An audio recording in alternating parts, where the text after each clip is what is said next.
Ito ang nangyayari sa Facebook ngayon. Ayan. Login. Enable to login. Okay. Enable to login.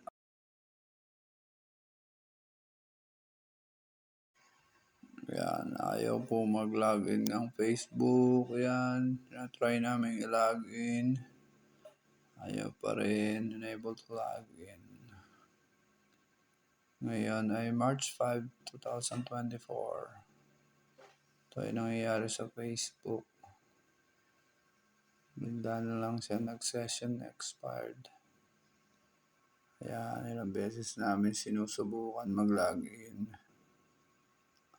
Facebook, then, yan, nag-login siya pero biglang karoon ng ganon. Kaya tinry ko sa Messenger. Sa Messenger, ganun din. Dadalhin ka niya sa Facebook para doon ko mag-login. Yan pa rin ang lalabas. Tapos, yan.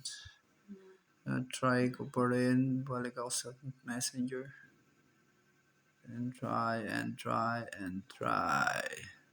Yun pa din. Yan.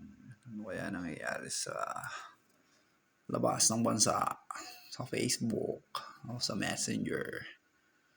Baka nahahack na po ang ating Facebook. Kaya kung sakali mang nahack na ating mga Facebook, baka warning na yan para mag-save tayo sa ibang account natin. Ito naman, conversation po ito sa Discord, Albion Online.